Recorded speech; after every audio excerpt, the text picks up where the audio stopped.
Palabra y vida.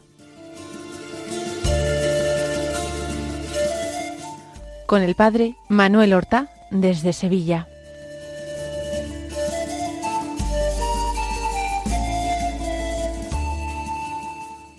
En el nombre del Padre, y del Hijo, y del Espíritu Santo. Amén. Alabados sean Jesús y María.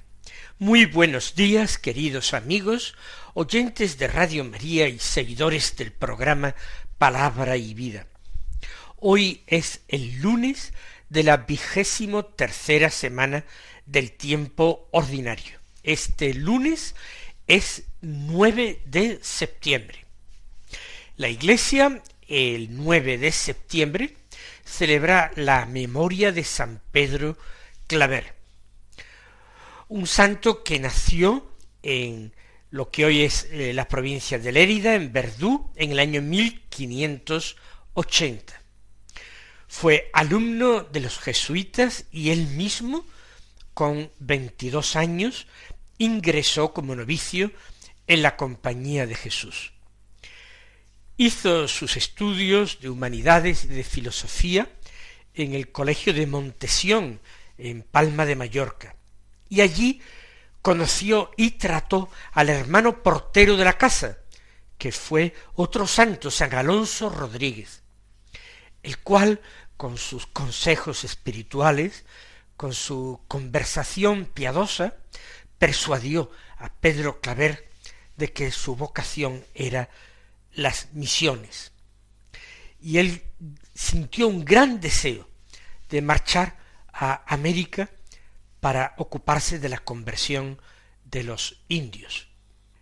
Después de los estudios de teología, que él consiguió hacerlos al menos en parte en Santa Fe, en Colombia, y de ser ordenados sacerdote en Cartagena de Indias, en Colombia, se puso al servicio incondicional, no curiosamente de los indios, como había sido su primera ilusión, sino al servicio de los esclavos negros que llegaban en gran número a ese puerto de Cartagena de Indias. Trató de aliviar la situación tan dura de estos hombres. Después del viaje trataba de ayudarles, alimentarles, vestirles, tranquilizarlos, expresarles un cariño y una cercanía para aquellas personas que se encontraban tan realmente doloridas y desconcertadas en un nuevo mundo. Y también trataba de conseguir su conversión a la fe de Cristo. Esto resulta hoy día muy llamativo y digno de subrayar, porque a veces en nuestro mundo y en nuestra Iglesia se olvida de esta necesidad espiritual del hombre, de todo hombre, de conocer a Cristo, su único Salvador y Señor, el que entregó su vida por todos en la cruz. No así Pedro Claver. Él se preocupaba de los cuerpos, pero también de las almas. Por eso el bautismo de tal cantidad enorme de esclavos negros apenas había logrado contactar con ellos a través de intérpretes para anunciarles esa esperanza de salvación. Mereció el título de apóstol de los esclavos negros. Y precisamente el Papa León XIII, ya en el año 1888, cuando lo canonizó, lo declaró patrono de las misiones entre los negros. Vamos ahora nosotros a escuchar la palabra de Dios que se proclama en la liturgia de la misa del día. Seguimos con la lectura continuada de la primera carta del apóstol San Pablo a los Corintios. Hoy ya en el capítulo 5, del que escuchamos los versículos 1 al 8, que dicen así: Hermanos, se oye decir en todas partes que hay entre vosotros un caso de inmoralidad, y una inmoralidad tal que no se da ni entre los gentiles. Uno convive con la mujer de su padre. y vosotros seguís tan ufanos, estaría mejor ponerse de luto y expulsar de entre vosotros al que ha hecho eso. Pues lo que es yo, ausente en el cuerpo, pero presente en el espíritu, ya he tomado una decisión, como si estuviera presente, reunidos vosotros en el nombre de nuestro Señor Jesús, y yo presente en espíritu, con el poder de nuestro Señor Jesús, entregar al que ha hecho eso en manos de Satanás, para destrucción de la carne, a fin de que el espíritu se salve en el día del Señor. Ese orgullo vuestro no tiene razón de ser. ¿No sabéis que un poco de levadura fermenta toda la masa? Barred la levadura vieja para ser una masa nueva, ya que sois panes ácimos, porque ha sido inmolada nuestra víctima pascual, Cristo. Así pues, celebremos la Pascua no con la levadura vieja, levadura de corrupción y de maldad, sino con los panes ácimos de la sinceridad y la verdad. El texto de hoy es un texto cuyo sentido general se capta pronto, es fácil de comprender. Sin embargo, el detalle de lo que Pablo dice es oscuro, no es nada fácil de entender. Pablo, en el capítulo anterior, como hemos escuchado los días anteriores, ha tratado de oponerse a esas rivalidades que existen en la comunidad de Corinto, donde unos dicen yo soy de Apolo, yo soy de Pablo, yo soy de Cefas. Se han formado bandos que siguen a distintos y santos, diremos nosotros, personajes de la Iglesia. Cefas es Simón Pedro, la cabeza de la Iglesia, y Pablo otro predicador de la fe. Pero ahora Pablo se enfrenta con otro caso concreto. Un caso concreto que él denomina escandaloso, y realmente lo era. Un caso que amenaza la buena reputación de los cristianos. Y un caso frente al cual los cristianos no pueden hacer la vista gorda, no pueden mirar para otro lado. Muy rápidamente, sin ambajes, Pablo afronta el problema. Se oye decir en todas partes, es decir, a él han llegado noticias fidedignas y repetidas por distintos testigos. Pablo está ausente, no está con ellos, pero se oye decir en todas partes que entre vosotros hay un caso de inmoralidad. Y una inmoralidad tan grande que no se da ni entre los gentiles. Un caso de inmoralidad, dice Pablo. Se trata de una inmoralidad de orden sexual. Y algo realmente escandaloso que él describe brevísimamente. Uno convive con la mujer de su padre. ¿Qué nos está queriendo decir? ¿Qué está detrás de estas tremendas palabras? Con la mujer de su padre, se puede uno imaginar que el padre había ya muerto. Es lo más probable, porque si viviera el padre, posiblemente Pablo se haría eco de un escándalo todavía más fuerte. Algunos proponen la idea de que el padre estuviera divorciado, pero también sería motivo de censura por parte de Pablo. Imaginamos que el padre ha muerto. Y con esa mujer de su padre, que propiamente es su madrastra, está conviviendo. Evidentemente en matrimonio cristiano no, porque sería imposible. Está conviviendo un bautizado, un miembro de la comunidad, que se ha dejado cegar por el atractivo de esa persona, se ha dejado cegar y arrastrar por sus sentimientos o por su pasión.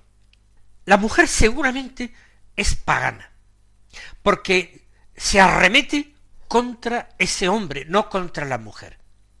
Ciertamente la mujer no debía ser bautizada, porque si no, se hubiera decretado igualmente una excomunión contra ella. Cuando el castigo recae solamente en él, es que la mujer es una mujer pagana, por tanto, no es miembro de la comunidad y por tanto no puede ser expulsada de una comunidad a la que no pertenece.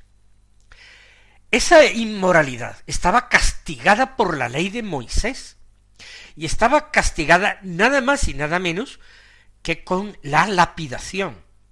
En otros tiempos, aquellas personas podrían haber sido apedreadas por la comunidad.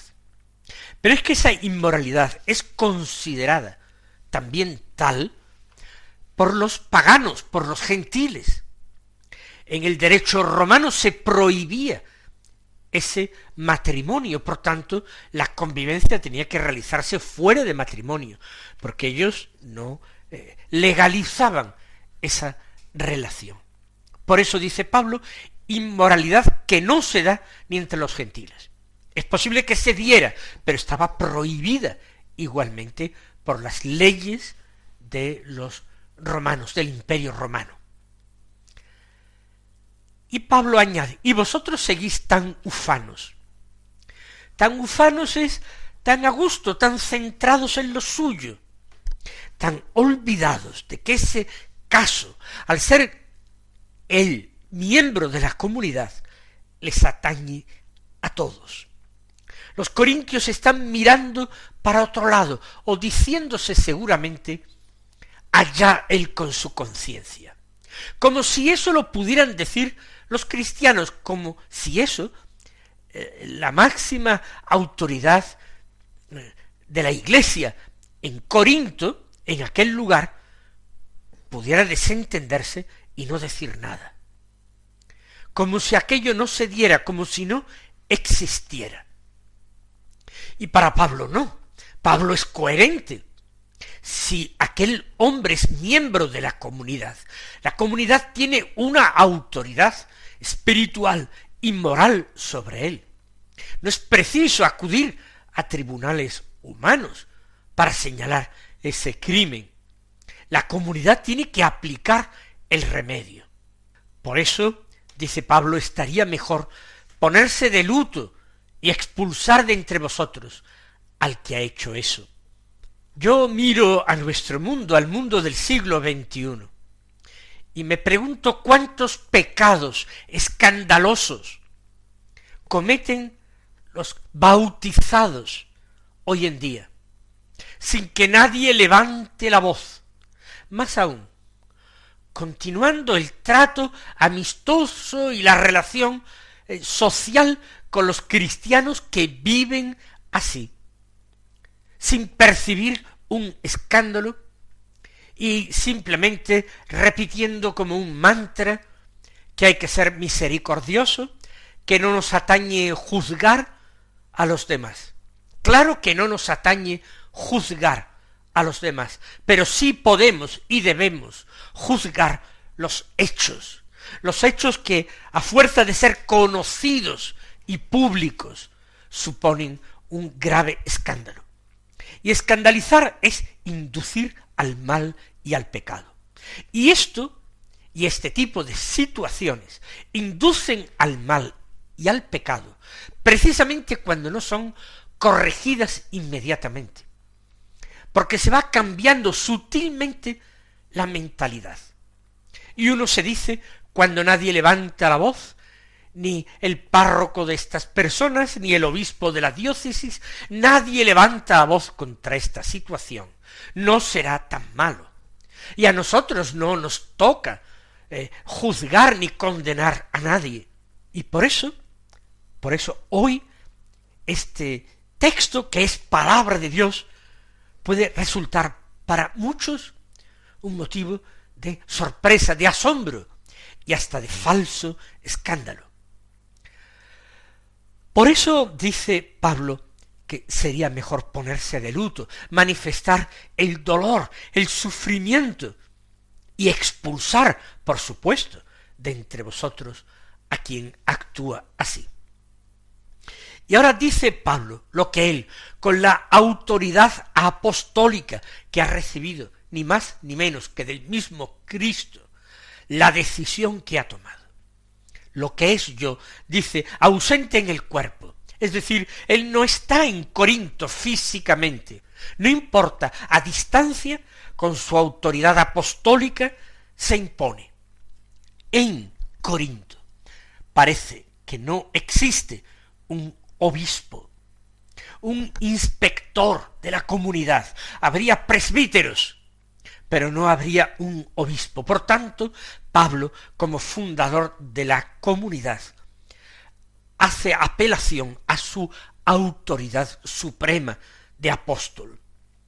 Y dice, ausente en el cuerpo sí, pero presente en el espíritu, yo ya he tomado una decisión como si estuviera presente.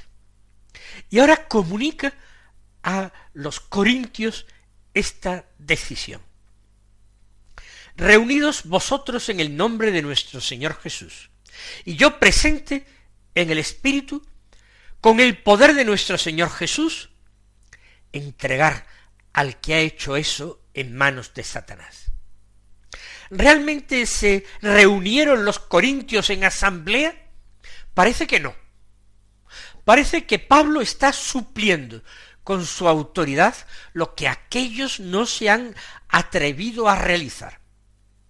Pero piensa que ellos pueden reunirse en asamblea para ratificar esa decisión con la autoridad de Pablo.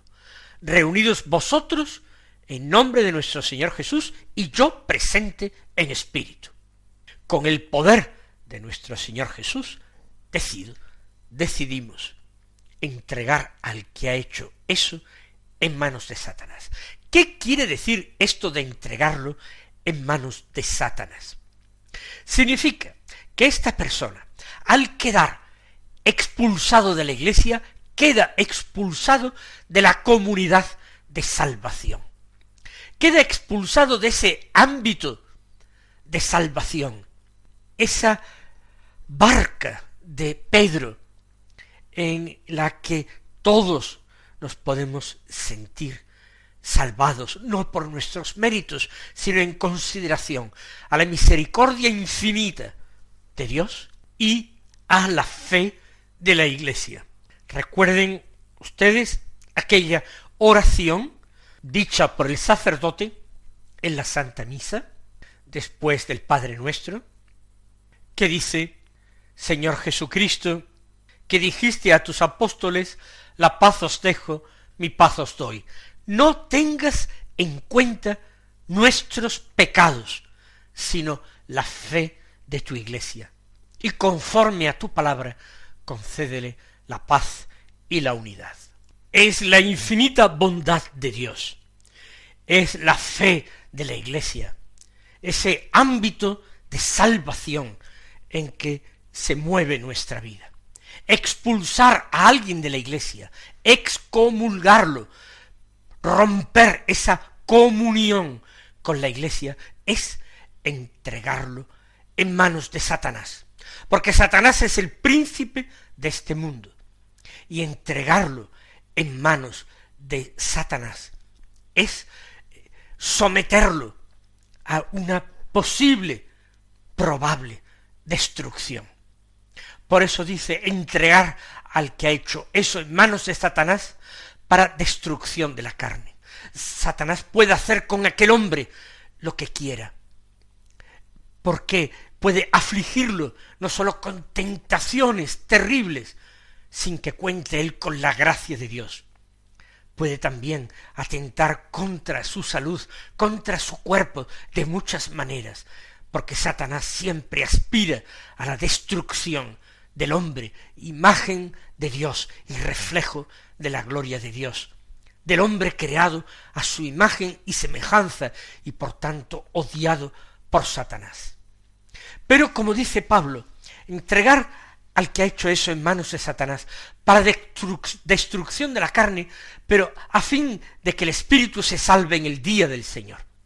Es decir, la magnitud del castigo, las desdichas que van a caer sobre él, terminarán haciendo a este hombre entrar dentro de sí mismo y arrepentirse de ese pecado del que le ha venido tanto mal el dolor unido al miedo suscitarán ese arrepentimiento saludable que permitirá que quizás un día aquel hombre se salvará. A fin, dice, de que el espíritu se salve, que su alma se salve en el día del Señor, en el último día, en el día del juicio. Y ahora, después de haber dictado su sentencia de excomunión, Pablo se vuelve contra los corintios, que han permanecido inactivos, como he dicho anteriormente, mirando a otra parte, como si aquello no les atañera, como si la Iglesia no fuera comunión de bautizados, como si todos los creyentes no estuviéramos misteriosamente unidos por lazos invisibles y místicos que constituyen esa verdad consoladora que profesamos en el credo, la comunión de los santos. Por eso dice, ese orgullo vuestro no tiene razón de ser. Cada uno se ha encerrado en lo suyo. Yo no he pecado. Pues que se arreglen aquellos que sí pecan y dan mal ejemplo. Pero ¿cómo? ¿Nos basta nuestra propia salvación? ¿Y no nos conmueve el pecado ajeno, que nosotros también cargaremos con su culpa? Ese orgullo no tiene razón de ser. Y hace preguntas retóricas. ¿No sabéis que un poco de levadura fermenta toda la masa? Compara a los cristianos como esa masa nueva de Cristo. Es la nueva creación, el hombre nuevo, pero un poco de levadura fermenta la masa. Ese pecado presente en medio de la masa que es la Iglesia puede terminar fermentando toda, ser levadura de corrupción, ocasión de pecado para todos. Barret dice, la levadura vieja para ser una masa nueva, ya que sois panes ácimos. Los panes ácimos eran con los que se celebraba la Pascua, con los que el cristiano celebraba y celebra la Eucaristía. Masa de pan nueva, sin levadura alguna. Ese es también el cuerpo de Cristo, del que la Eucaristía es también imagen y signo. Sois panes ácimos porque ha sido inmolada nuestra víctima pascual, Cristo. Por eso la Pascua tenemos que celebrarla no con la levadura vieja, levadura de corrupción y de maldad, levadura de pecado, sino con los panes ácimos de la sinceridad y de la verdad. Con esto espero haberos clarificado a muchos el sentido de este texto paulino y haberos dado motivo de petición y de súplica. Mis queridos hermanos, que el Señor os colme de sus bendiciones y hasta mañana si Dios quiere.